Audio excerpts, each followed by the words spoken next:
నమస్కారం, మీరు చూస్తుంది Y9 న్యూస్. తాజా వార్తల ప్రపంచంలోకి స్వాగతం. శ్రీ చైతన్య పాఠశాలలో ఘనంగా మిషన్ హరితోదయ కార్యక్రమం, విద్యార్థులతో పర్యావరణ అవగాహన ర్యాలీ.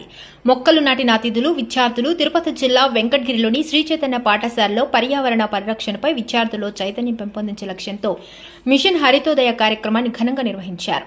ఈ కార్యక్రమానికి Venkatagiri municipal commissioner Eega Kiran, rotary club అధ్యక్షులు బీకే ప్రసాద్, విశ్రాంత ప్రిన్సిపల్ రమణారెడ్డి, మార్పు స్వచ్ఛంద సేవా సంస్థ అధినేత చిగురుపట్టి పవన్ ముఖ్య అతిథులుగా హాజరయ్యారు. ఈ సందర్భంగా విద్యార్థులతో కలిసి పట్టణంలో పర్యావరణ పరిరక్షణపై అవగాహన కల్పించే ర్యాలీ నిర్వహించారు.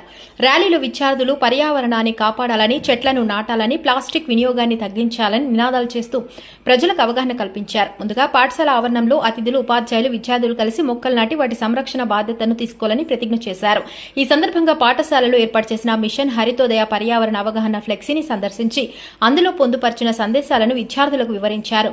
ఫ్లెక్సీలో చెట్లు నాటండి, నీటిని ఆదా చేయండి, చెత్తను డస్ట్బిన్లలో వేయండి, పర్యావరణ హిత ఉత్పత్తులను ఉపయోగించండి వంటి సందేశాలతో పాటు చెట్లను నరకవద్దు, నీటిని వృధా చేయవద్దు, బహిరంగ ప్రదేశాల్లో చెత్త వేయవద్దు, ప్లాస్టిక్ వినియోగాన్ని తగ్గించండి అనే సూచనలను ఆకర్షణీయంగా ప్రదర్శించారు.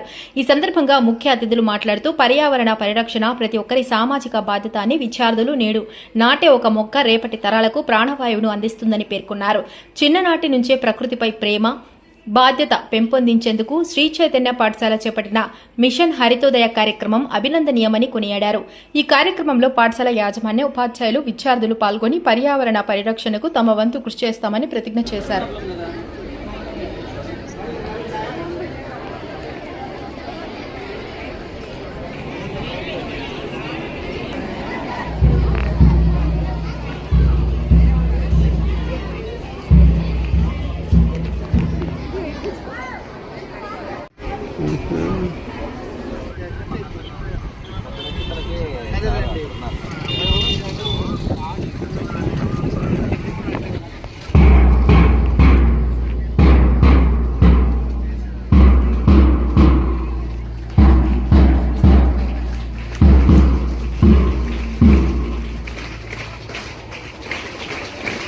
సార్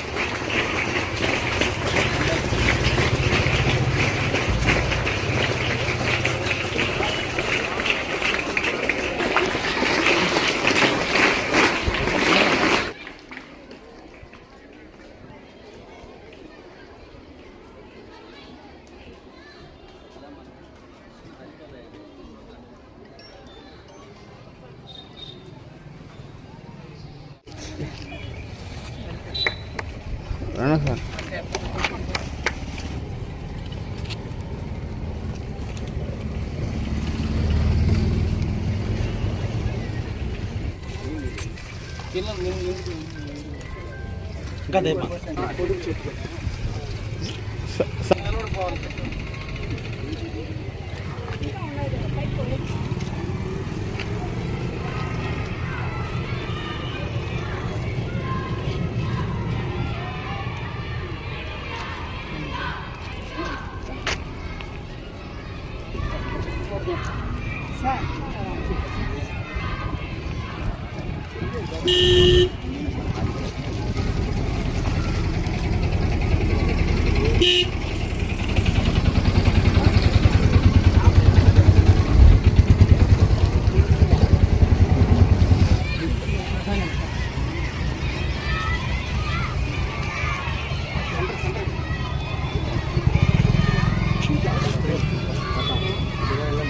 సార్ రమణ సార్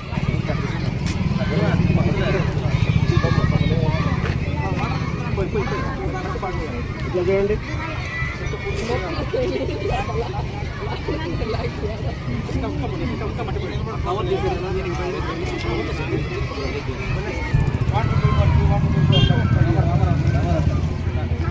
మా పాప చూడండి సార్ సార్ ఇట్లా కాపాడారు.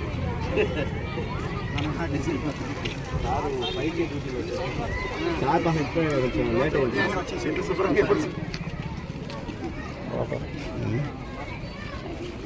రామరెడ్డి నట్లు బాగా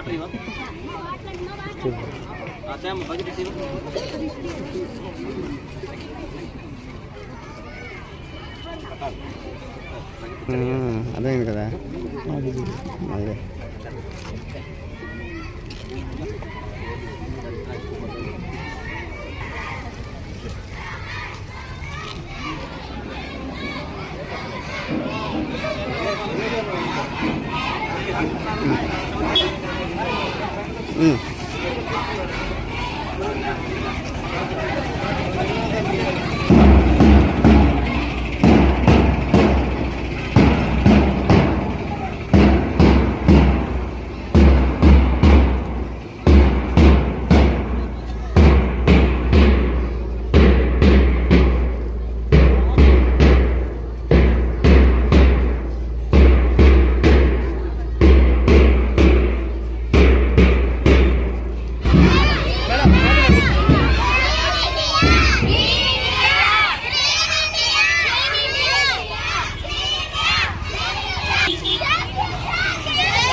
సాలిడ్ వేస్ట్ మేనేజ్మెంట్ రూల్స్ ఉన్నాయి.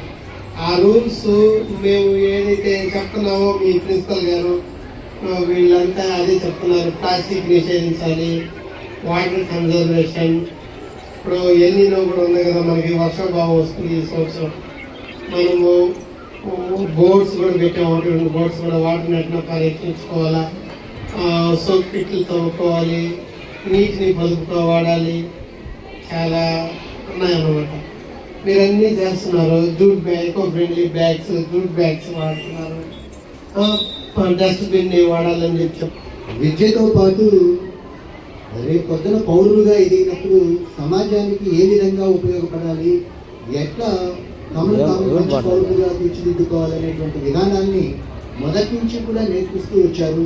అది చాలా ఆశావహమైనటువంటి విధానం. ప్రస్తుతం ఈ హరితోద్యమం అనేటువంటిది చాలా ముఖ్యం. మన దేశంలో 10 నిమిషాలు మనం ఎండలో ఒక 1/2 కిలోమీటర్ నడిచామంటే బట్టలన్నీ తడిచిపోతాయి. ఎందువల్ల అంటే ఇకలాజికల్. కానీ ప్లాస్టిక్ వ్యర్థాలు మట్టిలో కలవడానికి కొన్ని సంవత్సరాలు పడుతుంది. పైపెచ్చు అప్పటిదాకా అవి ఖాళీగా ఉంటాయంటే లేదు, డ్రైనేజ్ వ్యవస్థకి అన్నిటికీ అడ్డం పడి డ్రైనేజ్ వ్యవస్థని అస్తవ్యస్తం చేస్తూ ఉంటుంది. అనేక సమస్యలకి కారణాలు అవుతుంటాయి. ఈ ప్లాస్టిక్ పదార్థాలను తిని జంతువులు కూడా ఒక్కొక్కసారి చనిపోవడం జరుగుతూ ఉంటుంది. ఇలాంటి అనర్థాలు కూడా ఉన్నాయి. కాబట్టి ప్లాస్టిక్ వ్యర్థాన్ని మనం పూర్తిగా తొలగించాల్సిన అవసరం ఉంది. అందుకోసం ప్లాస్టిక్ని వీలైనంత వరకు వాడకుండా ఉండే విధంగా మనం ప్రయత్నం చేయాలి. పెద్దవాళ్ళకి ఎన్నిసార్లు మన దేశానికి బ్రిటిష్ వాళ్ళు వచ్చి దాదాపు 200 సంవత్సరాలు మన దేశాన్ని వాళ్ళు కొల్లగొట్టి మళ్ళీ మనం స్వతంత్రం రప్పించుకోవడానికి వాళ్ళతో మనం పోరాడి ఎన్నో చేసి ప్రాణత్యాగాలు చేసి మన నాయకులు మన స్వతంత్రాన్ని తీసుకొచ్చి పెట్టారు అని మనం చెప్పుకుంటామా? అయితే ప్రతి దినోత్సవానికి ఒక చరిత్ర ఉంటుంది. మహిళా దినోత్సవం అది ఎలా జరుపుకుంటామో మన సార్ మీకు చెప్పుకుంటారు. టీచర్స్ డే, ఎయిడ్స్ డే, ఇలా రకరకాలు. అయితే ప్రతి డే వెనకాల ఒక ఫెయిల్యూర్ ఉంటుంది. మనకు స్వాతంత్ర దినోత్సవం మనం జరుపుకుంటున్నామంటే ఫెయిల్యూర్లో నుంచి బయట వచ్చి సక్సెస్ మనం జరుపుకుంటా ఉంటాం. మహిళా దినోత్సవాన్ని మనం జరుపుకుంటున్నామంటే మహిళలు వాళ్ళ పట్ల